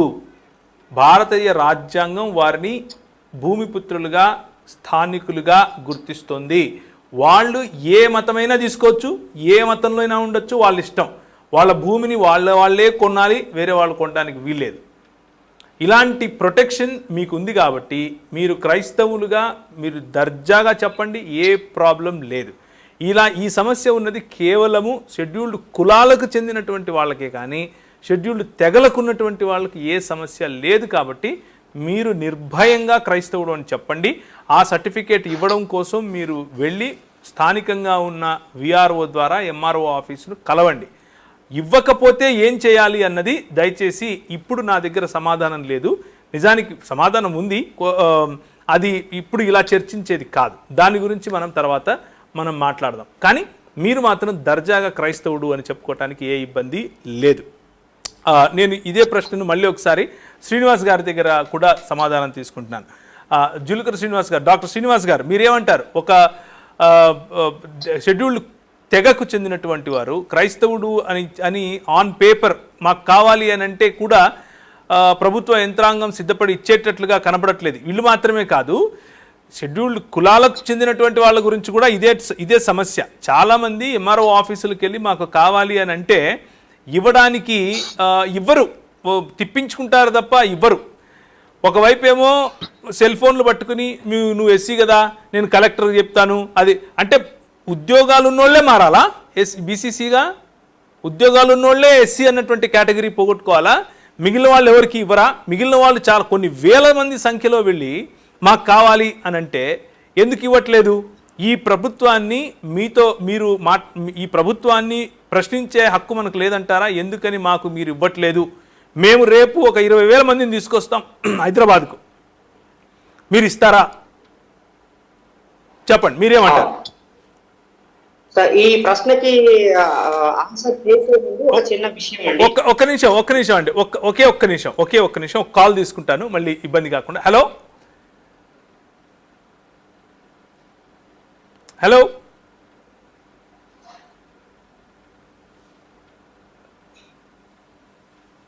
హలో రైట్, మీరు కంటిన్యూ చేయండి. ఎక్కడో మళ్ళీ డిస్కనెక్ట్ అయినట్లుంది. ఉన్నారా అండి మీరు? లైన్ లో ఉన్నారా? హలో, మీ పేరు చెప్తారా? చెప్పండి మీ పేరు. నా పేరు జోసెఫ్ సార్, విశాఖపట్నం నుంచి ఫోన్ చేస్తున్నాం. జోసెఫ్ గారు, విశాఖపట్నం, చెప్పండి సార్. మంచి డిబేట్ చేసిన దాన్ని బట్టి ధన్యవాదాలండి సార్. ఇప్పుడు కులాలు లేవండి, చాలా మంది ఏమో హిందువులు అంటే కులాలు ఉన్నాయని పాటిస్తున్నారు సార్. క్రైస్తవులు చాలా మంది పాస్టర్లు అసలు కులాంతర వివాహం చేయడానికి ముందు రావట్లేదు సార్. వాళ్ళు కూడా మేనేజ్ చేయడానికి ఏ కులమా ఏ టైం చూస్తున్నారండి. రైట్, చక్కటి ప్రశ్న. మీ ప్రశ్న దగ్గరికి నేను వస్తాను. ఇంతకు ముందే అడిగినటువంటి ప్రశ్న, కాలర్ గారు అడిగినటువంటి ప్రశ్న తీసుకుని కులాంతర వివాహాలు క్రైస్తవం గురించి మీ దగ్గరికి వస్తాను. సార్ శ్రీనివాస్ గారు, డాక్టర్ శ్రీనివాస్ గారు, ఇంతకు ముందు సోదరులు నవీన్ గారు చాలా అద్భుతమైన విషయం చెప్పారు. దానికి అడిషనల్ గా నేను ఒక విషయాన్ని చెప్తున్నాను. మరియమ్మ హంతకులని అరెస్ట్ చేయాలని డిమాండ్ చేస్తూ రేపు 18వ తారీఖున ఖమ్మం పట్టణంలో అంబేద్కర్ భవన్ లో ఒక పెద్ద సభని మేము ఏర్పాటు చేశాం. ద్రవిడ బహుజన సమితి ఆధ్వర్యంలో ఎక్సెప్ట్ బీజేపీ అండ్ టిఆర్ఎస్ ఇతర పొలిటికల్ పార్టీస్ అన్నింటినీ ఇన్వాల్వ్ చేస్తూ సంఘాలని, కుల సంఘాలని, ప్రజా సంఘాలని ఇన్వాల్వ్ చేస్తూ. ఎందుకు ఆ రెండు పార్టీస్ ని మీరు ఇన్వాల్వ్ చేయట్లేదు? ఎందుకంటే బీజేపీ ఏమో ఈ దళితులకి వ్యతిరేకము, క్రైస్తవులకు వ్యతిరేకము. రెండోది టిఆర్ఎస్ ఏమో రూలింగ్ పార్టీ, తన హయాంలోనే ఇప్పుడు మరియమ్మ హత్య జరిగింది. వాళ్ళని హంతకులని ఇప్పటి వరకు అరెస్ట్ చేయలేదు. ఏదో కంటి తుడుపు చర్యగా 10 లక్షలు 15 లక్షలు నష్టపరిహారం చెల్లిస్తాము, మరియమ్మ కొడుక్కి ఉద్యోగము, కూతురికి ఉద్యోగం ఇస్తామని కేసీఆర్ హడావుడిగా ఒక ప్రకటన చేసిండు. మేమేమంటున్నాం అంటే ఎస్సీ ఎస్టీ అట్రాసిటీ చట్టం ప్రకారంగా ఆ చట్టంలో పేర్కొన్నట్టుగా సివియారిటీ ఆఫ్ ఇన్సిడెంట్, ఏదైనా ఒక సంఘటన జరిగినప్పుడు ఆ సంఘటన తీవ్రతను బట్టి నష్టపరిహారం చెల్లించాలి. అది 30 లక్షలు కావచ్చు, 50 లక్షలు కావచ్చు, ₹1,00,00,000 కూడా కావచ్చు. సో మరియమ్మ కుటుంబానికి కేసీఆర్ ప్రభుత్వం ప్రకటించిన ఎక్స్గ్రేషియా ఏదైతున్నదో అది ఎస్సీ ఎస్టీ చట్టం ప్రకారంగా రావాల్సిందే. ఉద్యోగం కూడా ఎస్సీ ఎస్టీ చట్టం ప్రకారంగా రావాల్సిందే. ఆయన కొత్తగా ఇచ్చింది. ఆయన చేయాల్సినది చట్టం ఏం చెప్తుంది? చట్టం ప్రకారంగా లాకప్ లో హత్య జరిగినా, బయట హత్య జరిగినా నిందితులని అరెస్ట్ చేసి జైలుకి పంపించాలి. కానీ మరియమ్మని హత్య చేసిన కానిస్టేబుల్ అని, ఎస్ఐని, సిఐని కేవలము సస్పెండ్ చేసి అటాచ్ చేశారు, ఎస్పీకి అటాచ్ చేశారు తప్ప వాళ్ళని ఉద్యోగం నుంచి తొలగించలేదు, వాళ్ళని అరెస్ట్ చేయలేదు. మేము ఇమ్మీడియట్ గా వాళ్ళని అరెస్ట్ చేసి లా ఆఫ్ జస్టిస్ ముందు, కోర్ట్ ఆఫ్ జస్టిస్ ముందు నిలబెట్టాలని మేము డిమాండ్ చేస్తున్నాం. అదే విధంగా ఇంకొక డిమాండ్ కూడా చేస్తున్నామండి. మనకి జార్జ్ ఫ్లాయిడ్ హత్య గుర్తే ఉంది. అమెరికాలో తెల్ల పోలీసులు ఆయన గొంతు మీద మోకాలతో నొక్కి ఊపిరాడకుండా చేసి చంపారు. ఐఎమ్ నాట్ బ్రీతింగ్ అని చెప్తున్నా కూడా వినకుండా చంపేశారు. దానికి వ్యతిరేకంగా ఆ దేశంలో ఉన్నటువంటి అన్ని వర్గాల ప్రజలు బ్లాక్ లైవ్స్ మ్యాటర్ అనే ఒక స్లోగన్ తోటి పెద్ద ఎత్తున మూవ్మెంట్ చేశారు. ఆ సమయంలో జార్జ్ ఫ్లాయిడ్ ని హత్య చేసినందుకు అంటే పశ్చాత్తాపం చెందుతూ అమెరికన్ పోలీసులు మోకాళ్ళ మీద నిలబడి క్షమాపణ అడిగారు. మరి అలాంటి సిచ్యువేషనే మరియమ్మ సంఘటనలో జరిగింది. మరియమ్మను చంపినందుకు ఈ రాష్ట్ర ప్రభుత్వము పశ్చాత్తాపం ప్రకటించాలి. కేసీఆర్ బేషరతుగా మరియమ్మ కుటుంబానికి, దళిత సమాజానికి క్షమాపణ చెప్పాలి.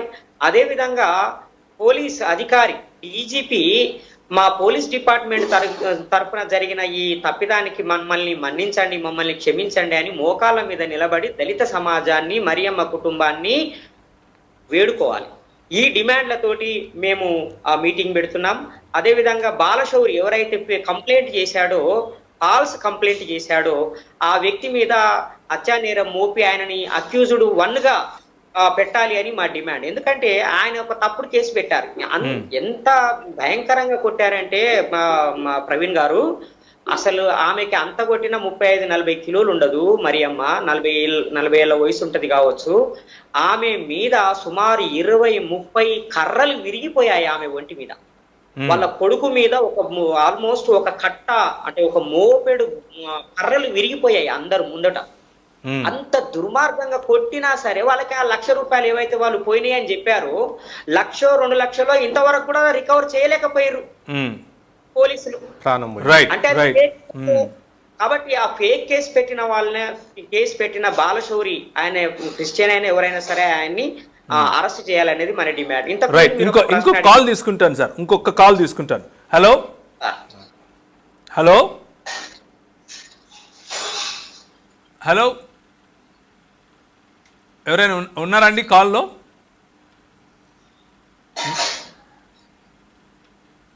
వినిపిస్తుందా?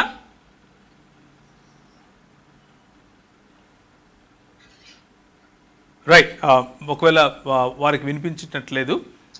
ఏదేమైనా సో బాలశౌరి గారైనా ఇంకెవరైనా సరే, క్రైస్తవుడైనా క్రైస్తవుడు కాకపోయినా, ఒక్క మాట సార్, ఒక్క మాట సార్ చెప్పండి. ఇంతకుముందు నవీన్ గారు మాట్లాడుతూ దళిత సంఘాల నుంచి పోరాడుతున్న వాళ్ళే ఉన్నారు కానీ మన క్రైస్తవ సంఘాల వాళ్ళు ఎవరు కూడా వచ్చి న్యాయం చేయాలని పోరాటలేదు, నాస్తికులే వచ్చి పోరాడుతున్నారని చెప్పి అంటున్నారు. అది వాస్తవమే. నాస్తికులనంటే నిజమైన నాస్తికులు నాలాంటి వాళ్ళు, బుద్ధుని నమ్మే వాళ్ళు కూడా ఉంటారు.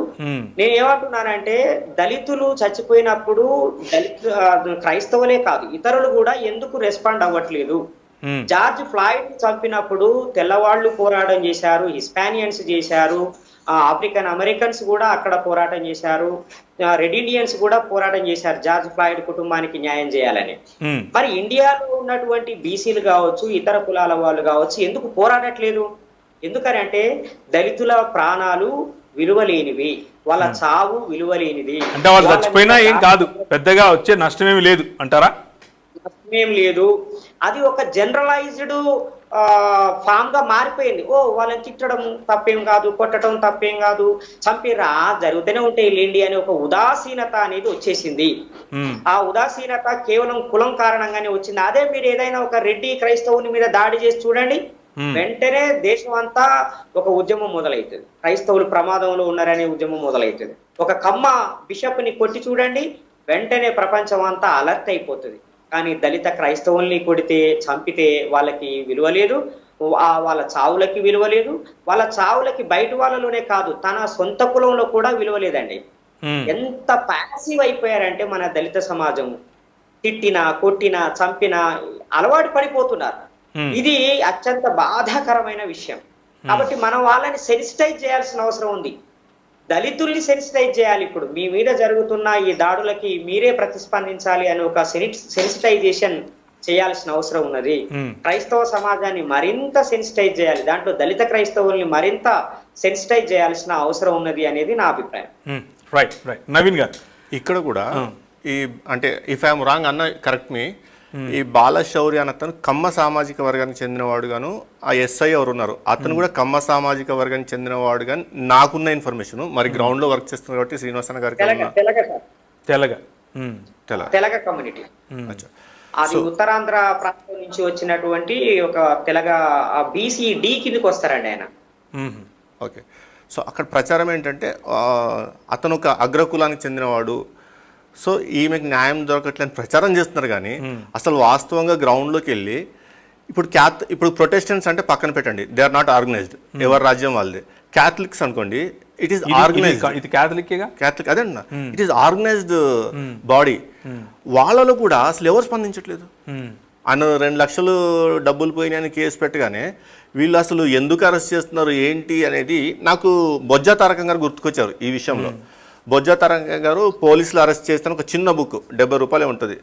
అసలు ఆ బుక్ ఆయన ఎందుకు రాసి పెట్టాడు అనేది నాకు ఆ రోజు దాని యొక్క వాల్యూ, అతను ఎంత ముందు చూపుతో ఆ బుక్ రాసి పెట్టాడు అనేది అర్థమైంది. ఎందుకంటే అరెస్ట్ చేస్తే ఏం చేయాలని కూడా మనకు తెలియదు.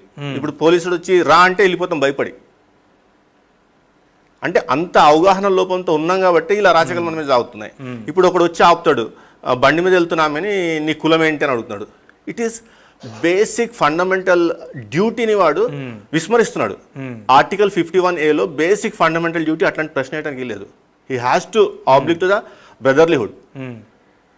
కులం అడుగుతున్నావు అంటే వీడికి తెలిసి ఉండాలా ఆమె పలానా కులము అని చెప్పేసి అడిగి ఆమె హేళన చేస్తూ పైగా మరి ఇక్కడేం చేస్తున్నావు, చర్చిలో ఏం పని నీకు. నాకు ఒక్కొక్కసారి అనిపిస్తుంటుంది, ఇప్పుడు నేను ఒక ఎస్సీ కులస్తుండండి, ఏ చర్చిలో నాకు రిజిస్ట్రేషన్ లేదు, ఏ చర్చిలోనూ నా మెంబర్షిప్ నమోదే లేదు. నేను చర్చికి వెళ్తా, విశ్వసిస్తా, కానీ ఆన్ రికార్డ్స్ ఎక్కడ కూడా నా పేరు నమోదే లేదు. నేను ఎస్సీ సర్టిఫికేట్ మీద ఉంటే ఎవ్వడేం చేయలేను నన్ను. అప్పుడప్పుడు అనిపిస్తే ఇట్లా ఒక సలహా ఇచ్చేసి మనల్ని అందరినీ ముందు ఆ మెంబర్షిప్లు అన్ని తీసి పడేసి ఎస్సీ సర్టిఫికేట్ ఎంజాయ్ చేయండి అని. బట్ ఏంటంటే ఒక అబద్ధమే కదా, ఆ అబద్ధపు ఎందుకు పోరాడాలి, అన్యాయం జరుగుతుంది కాబట్టి పోరాడాలి. ఈ పోరాడే తత్వాన్ని అలవాటు చేసుకుని, ప్రశ్నించే తత్వాన్ని అలవాటు చేసుకొని, ప్రశ్నించగలిగి మన హక్కును మనం సాధించుకోగలిగితే చాలు. ఒకరికి భయపడాల్సిన అవసరం ఏముంది? ఇంతవరకు జోసెఫ్ గారు విశాఖపట్నం నుంచి ఫోన్ చేశారు. ఆయన ఏమంటున్నారు, ఆయన ప్రశ్న ఏంటి అని అంటే ఎస్టీ ఆయన లేదు, అది కాదు, ఎస్టీ అనేది మనం ఆల్రెడీ నేను మాట్లాడేశాను. ఈ జోసెఫ్ గారి ప్రశ్న ఏంటంటే, కులాంతర వివాహాలు ఒకవేళ అంబేద్కర్ గారు చెప్పినట్లుగా ఈ కులరహిత సమాజానికి కులాంతర వివాహాలు కూడా ఒకానొక అనేక సొల్యూషన్స్లో ఇది కూడా ఒక సొల్యూషన్. కానీ అలాంటివి చేయడానికి కూడా క్రైస్తవ సంఘాల్లోనే ఉన్నటువంటి నాయకులు ముందుకు రావట్లేదు. నేను అదే చెప్తున్నాను కదా అంటున్నారు. అతను క్రైస్తవుడా కాదని ఎప్పుడు తెలుసుకుంటామంటే ఇంట్లో పెళ్లి చేసేటప్పుడు. కూతురికి పెళ్లి చేసేటప్పుడు కులం చూడకుండా చేస్తున్నాడా లేదా, కులం చూడకుండా చేస్తున్నట్టు తను క్రైస్తవుడు. అతను ప్రభు యొక్క బోధను తూచా తప్పకుండా పాటిస్తున్న వ్యక్తి. అంతెందుకండి, ఇప్పుడు నేను మా పాస్టర్ దగ్గరికి వెళ్ళి నాకు పెళ్లి చేయమంటే మీ క్యాస్ట్లో అమ్మాయిని ఎత్తడం కష్టం రా అన్న టైప్లో మాట్లాడతారు. అంటే ఈడికి ఆ ఉద్దేశం ఉందో లేదో తెలియదు కానీ ఆయన చెప్పేస్తాడు, మీ క్యాస్ట్లో అమ్మాయిలు మన దగ్గర లేరు, సరే వేరే పాస్టర్కి ఫోన్ చేసి అడుగుతా. ఇట్లా ఉంది పరిస్థితి సంఘాలలో. సంఘాన్ని అవగాహన లేదంటారా?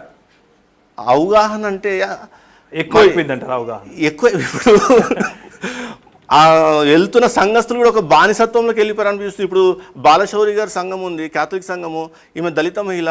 ఈమె ఒక్కటేనా చర్చిలో దళిత మహిళ? ఈమె ఒక్కటేనా దళిత వర్గం చెందిన ఆమె? ఇంకా దళిత కులస్తులు ఆ సంఘం చర్చికి వెళ్ళట్లేదా? వాళ్ళు ఎందుకు నిలదీయలేకపోయారు, ఎందుకు ప్రశ్నించలేకపోయారు?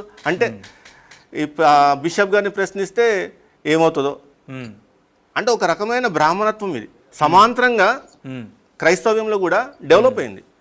సో క్రైస్తవంలో బానిసత్వానికి కారణమైన క్రైస్తవంలోకి చొరబడినటువంటి బ్రాహ్మణత్వం, ఈ బ్రాహ్మణ భావజాలం క్రైస్తవ సంఘాలను కూడా పట్టి పీడిస్తోంది.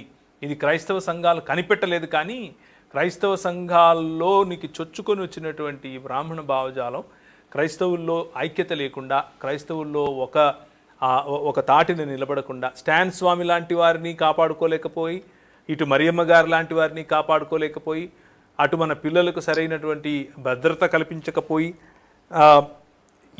అంటే మేము మీరు ఒకటే అన్నటువంటి భావజాలాన్ని సామాజికంగా మీరు అక్కడే కిందే ఉండాలి, మేము ఇక్కడే పైనే ఉండాలి, మా భావజాలం, మా ఈ పెత్తందారీ వ్యవస్థ మీరు చర్చిలోకి వెళ్ళినా ఉంటుంది, ఇక్కడే ఉన్నా ఉంటుంది, మీరు గవర్నమెంట్ ఉద్యోగాలకు వెళ్ళినా ఉంటుంది, మేము రోడ్డు మీద పట్టుకొని నీ కులమేంద్రా అని అడుగుతాం అన్నటువంటి దురహంకార ధోరణి కనిపిస్తున్నట్లుగా మరి నవీన్ గారు వారి భావనలో వ్యక్తం చేస్తున్నారు.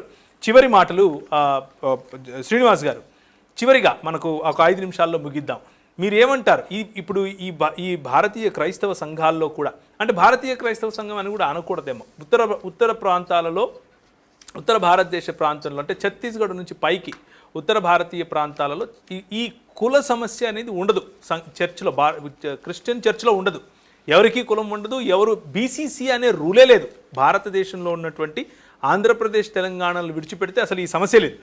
ఇక్కడ ఈ ఆంధ్రప్రదేశ్ తెలంగాణలలోనే ఎక్కువగా ఈ బీసీసీ అన్నటువంటి ఒక ఉచ్చులో ప్రజలు పడిపోవటం కారణంగా, ఈ ఎస్సీ అన్నటువంటి ఉచ్చులో పడిపోవటం కారణంగా వారి సొంత ప్రజలను కౌగిలించుకోలేకపోతున్నారు, వేరే చోట కూడా సమానత్వాన్ని తీసుకొచ్చుకోలేకపోతున్నారు.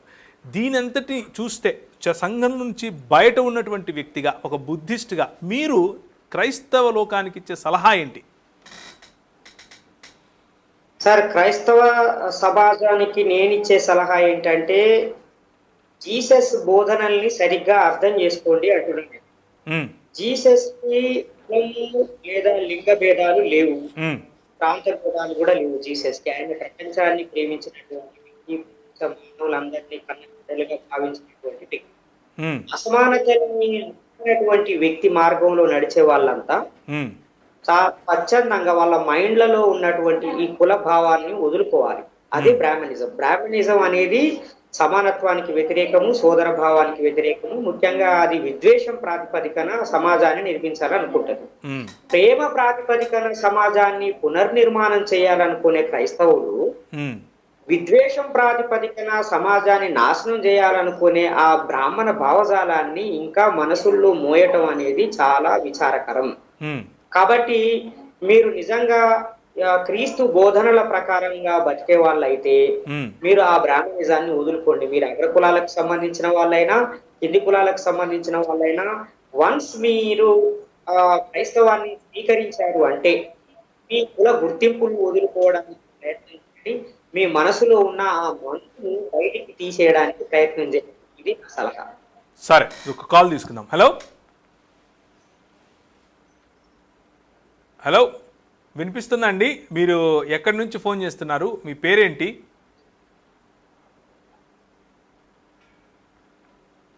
మీ వాయిస్ చాలా చిన్నగా వస్తుంది, కొంచెం గట్టిగా మాట్లాడతారా? నా పేరు ఆంధ్రేయ అండి, అనకాపల్లి దగ్గర తాళపల్లి నుండి మాట్లాడుతున్నాను. ఆంధ్రేయ గారు, అనకాపల్లి, చెప్పండి. ఇప్పుడు కులాంతర వివాహాలు అంటే అండి మెయిన్ అండర్స్టాండింగ్ ఉండట్లేదు సార్. బాప్తిజం తీసుకుంటున్నారు, ఓకే, దేవుడి పేరు చెప్పుకుంటున్నారు, ఓకే, కానీ రేపు పొద్దున్న ఏదైనా ఇష్యూ వచ్చినప్పుడు అది అండర్స్టాండింగ్ చేసుకోకుండా కులాల మీద తిట్టుకోవడం వల్ల అవతల వ్యక్తులకు లోకువైపోయే పరిస్థితి కనబడుతూ ఉందండి. ఓకే, ఇది ఒక ప్రాక్టికల్ అవగాహన. ఓకే, దేవదాసులు మాట్లాడడం మాటల్లో నేను విన్నాను సార్. అది ఓకే, మెయిన్ అండర్స్టాండింగ్ అనేది లేదు సార్. దాంట్లో మాత్రం క్రైస్తవ అనబడిన మనం డెవలప్ అవ్వాల్సిన అవసరం ఉంది సార్ ఎంతైనా. చాలా చక్కగా చెప్పారు. థ్యాంక్ యూ ఆంధ్రే గారు, చాలా చక్కగా చెప్పారు. క్రైస్తవులు అనబడేటటువంటి మనం పేరుకు మాత్రం లేదా పెండ్లికి మాత్రమే బాప్తిసం తీసుకుని జీవితం అంతా కులాన్ని మోసుకుంటూ మన భావజాలం మొత్తం బ్రాహ్మణ భావజాలమై లేకపోతే ఆర్య భావజాలమై బ్రతుకుతూ ఈ లోక సాంప్రదాయం లేకపోతే ఈ లోక మనువాద సాంప్రదాయంలోనే మన జీవితం మనుగడ అంతా సాగించుకుంటూ కేవలము పెండ్లి చేసుకోవడం కోసం కులాంతర వివాహాలు చేసేసుకుందాం అని అనుకొని చేసేసుకుంటే వచ్చే ఇబ్బందుల గురించి ఆయన చాలా స్పష్టంగా చెప్తున్నారు. అండర్స్టాండింగ్ ఉండదు. కాబట్టి భావజాలం, మీ పిల్లలకు క్రైస్తవ భావజాలాన్ని నూరిపోయండి. క్రైస్తవ భావజాలం అంటే సమానత్వం, క్రైస్తవ భావజాలం అంటే చచ్చిపోయి పరలోకం పోవడం కాదు. అది ఎలాగూ వస్తుంది, దానికి ఎలాగూ వెళతాం. కానీ ఈ లోకంలో బ్రతికేటప్పుడు క్రైస్తవ భావజాలం అని అంటే సమానత్వం, మనిషిని మనిషిగా చూడటం, స్త్రీ పురుషుల మధ్య ఉన్నటువంటి లింగభేదాన్ని రూపుమాపటం, కులము, ప్రాంతము, భాష ఇలాంటి ఏ తేడా లేకుండా అందరినీ ఆలింగనం చేసుకోవటం, ఒక చక్కగా క్రైస్తవుడిని నేను అని చెప్పుకోనటువంటి అలాంటి నేను క్రైస్తవుడిని కాదు నేను బుద్ధిస్టును అని చెప్తున్నటువంటి ఒక డాక్టర్ జిలకర శ్రీనివాస్ గారు ఇంత చక్కగా చెప్తున్నారు. అందరినీ సమానంగా ప్రేమించే క్రీస్తు బోధనలు అని చెప్తున్నారు. కానీ క్రైస్తవంలో ఉంటూ ఒకవైపు ఇంకోవైపు కులాన్ని, ఒకవైపు వాస్తును, ఇంకొక వైపు ఇలాంటి లోకంలో ఉన్నటువంటి నానాక చెత్త చెదారాన్ని మనసులో పెట్టుకొని తిరుగుతున్నారు ఒకవేళ మీరు ఈరోజు అని అంటే బహుశా మీ క్రైస్తవాన్ని మీరు ప్రశ్నించుకోవాలి. బహుశా మీరు ఎలాంటి క్రైస్తవులో ఏ నాణ్యత మీలో ఉందో దీన్ని బట్టి తెలిసిపోతుంది. ఒక మరియమ్మ చనిపోతుంది, ఒక ఫాదర్ స్టాన్ చంపివేయబడతారు, ఇద్దరూ చంపివేయబడతారు. రెండు కూడా వ్యవస్థకు, ఒకవైపు కుల వ్యవస్థ, ఇంకొక వైపు రాజకీయ వ్యవస్థ, ఈ రెండిటికి బలి అయినటువంటి ప్రజలు కనిపిస్తూనే ఉంటారు. కానీ మీకు మాత్రం చలనం రాదు. ఈ స్టాన్ స్వామి గారి యొక్క మరణం కూడా మిమ్మల్ని నిద్ర లేవకపోతే ఇక స్వయంగా మీరు చచ్చిపోయినా మీరు నిద్ర లేవరు. ఎందుకంటే మీరు ఆల్రెడీ చచ్చిపోయారు, యూఆర్ ఆల్రెడీ డెడ్. ఈ విషయాన్ని గుర్తు చేసుకోండి. నేను చాలా ముఖం మీద చిరునవ్వుతో చెప్తున్నాను. ఇలాంటివి కూడా మిమ్మల్ని నిద్ర లేపలేదు అని అంటే మీరు యాక్చువల్గా చచ్చిపోయారు. Congratulations. I hope you got my point. చివరిగా ఒక్క నిమిషంలో నవీన్ గారు మీ ఆఖరి మాటలు చెప్తే మనం ముగిస్తాం. స్టాన్ స్వామి గారి మరణము నిజంగా చాలా దుఃఖకరము. యాక్చువల్గా స్టాన్ స్వామి గారి మరణాన్ని క్రైస్తవులేమో దేవుడే చంపేశాడు, దేవుడే తీసుకెళ్ళిపోయాడుగా ఆయన ఒక ప్రచారం చేశారు. క్రైస్తవేతరులు, హిందుత్వవాదులేమో ఒక దేశద్రోహి చనిపోయాడు, దేశానికి నష్టం చేసేవాడు చనిపోయాడు, అట్లాంటి వాడు చనిపోతే మీరు అతని గురించి ఎందుకు మాట్లాడతారని చెప్పేసి లైక్ వివేక్ అగ్నిహోత్రి, అతను డైరెక్టర్, ఫిలిం డైరెక్టర్ ఉన్నారు. అట్లాంటి సెలబ్రిటీలు ఆ ఫాల్స్ నరేటివ్ని ప్రజల్లోకి చాలా హుందాగా తీసుకెళ్తున్నారు. కానీ అర్బన్ నక్సలైట్ అని ముద్ర వేసేసేసి, అర్బన్ నక్సలైట్ అంటే ఏంటండి? ప్రజలను చైతన్యపరచడం అర్బన్ నక్సలైటా? చీకట్లో మగ్గుతున్న ప్రజలకు ఆ వెలుగు యొక్క ఆశ చూపించడం అర్బన్ నక్సలైటా? లేకపోతే అవిద్యగా పడి ఉన్న వారికి విద్యావంతులు చేయడం అర్బన్ నక్సలైటా? కవితలతో, పద్యాలతో ప్రజల్లో చైతన్యం తీసుకురావడం అర్బన్ నక్సలైటా? ఇతని వెనుక ఉన్న సమూహం, ఇతని వెనుక కమ్యూనిటీ, స్టాన్ స్వామి వెనుక ఉన్న కమ్యూనిటీ, ఏ కమ్యూనిటీ తరపు నుంచి అయితే అతను ఆదివాసుల మధ్య సేవ చేశాడో, అతని వల్ల ఏ కమ్యూనిటీకి అయితే పేరు వచ్చిందో ఆ కమ్యూనిటీ గట్టిగా రాజ్యాన్ని ఎదుర్కోలేని పరిస్థితుల్లోకి ఎందుకు వెళ్ళిపోయింది? ఎందుకంటే రాజకీయంగా బలం లేదు, సామాజికంగా బలం లేదు, విశ్వాసపరంగా బలంగా ఉన్నామంటే అది లేదు, సంఘాలు సక్రమంగా వాక్యానుసారంగా ఉన్నాయంటే అది లేదు. అంటే సంపూర్ణ సంస్కరణ జరిగి రాజ్యాధికారంగా, సామాజికంగా, సంఘపరంగా మనము తిరిగి మళ్ళా ఫౌండేషన్స్ వేసుకొని కట్టుకుంటే కానీ భావితర మంచి సంకేతాన్ని కానీ, లేకపోతే వాళ్ళు సమాజంలో ధైర్యంగా జీవించే పరిస్థితులను కల్పించలేము. రైట్, ఫోన్ తీసుకుందాం. హలో, చివరి ఫోను. హలో,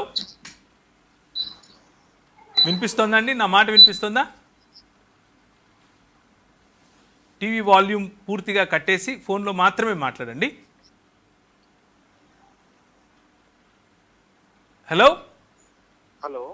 చెప్పండి మీ పేరు, మీరు ఎక్కడి నుంచి మాట్లాడుతున్నారు? నేను గుంటూరు నుంచి మాట్లాడుతున్నానండి. ఓకే, పేరు సత్యదాసు. సత్యరాజు గారు గుంటూరు నుండి చెప్పండి. సత్యదాస్ గారు గుంటూరు నుండి చెప్పండి. అవునండి, నా అభిప్రాయం ఏంటంటే మన ఆంధ్ర, తెలంగాణలో మాత్రమే చాలా డినామినేషన్స్ చూస్తున్నాము. ఆ డినామినేషన్ వ్యవస్థ అనేది తగ్గిపోతే మన క్రైస్తవుల మధ్య ఐక్యత అనేది వస్తుందనేది నా అభిప్రాయం sir. Okay, thank you. So Satyadas గారు కూడా చాలా చక్కగా తన అభిప్రాయం తెలియజేశారు. జిలకర శ్రీనివాస్ గారు బయట నుంచి గమనిస్తూ అంటున్నారు, మీలో ఐక్యత రావాలి. యేసు ప్రేమను ప్రచారం చేశాడు, ఆ ప్రేమను ఆధారం చేసుకొని సమాజాన్ని కట్టుకోండి, అంతేగాని మీరు విడిపోయి కులాల పేరు మీద ఇంకా బ్రాహ్మణ భావజాలాన్ని కనుక మీరు మోసుకుంటూ తిరిగితే మీకు పెట్టిన దరిద్రం అది అని చాలా స్పష్టంగా చెప్తున్నారు. అలాగే నవీన్ వడ్డే గారు కూడా మరి కులాంతర వివాహాలు జరిగే సమయంలో కనుక మీరు కులం చూస్తూ ఉంటే నిజానికి మీరు క్రైస్తవుడే కాదేమో అన్న అభిప్రాయాన్ని కూడా ఆయన వ్యక్తం చేస్తున్నారు. నామకార్థంగా డినామినేషన్లని, నామకార్థంగా పెండ్లి కోసం బాప్తీసాలని, నామకార్థంగా మీరు బైబిల్ యొక్క భావజాలాన్ని అర్థం చేసుకోకుండా, బైబిల్ ఇచ్చేటటువంటి స్వాతంత్రాన్ని, బైబిల్ ఇచ్చేటటువంటి సమానత్వాన్ని అర్థం చేసుకోకుండా బ్రాహ్మణ భావజాలం మోసుకొని తిరిగితే చాలా కష్టమవుతుంది అంటూ ఈరోజు మనము లూర్దు స్వామి గారు, స్టాన్సులాస్ లూర్దు స్వామి గారు, ఆయన 84 సంవత్సరాల వయసులో దేశంలో ఉన్నటువంటి అనేక మంది బహుజనుల కోసం, అనేక మంది భూమిపుత్రుల కోసం, లేకపోతే అనేక మంది వనవాసుల కోసం ఆయన తన ప్రాణాన్ని సైతం త్యాగం చేశారు.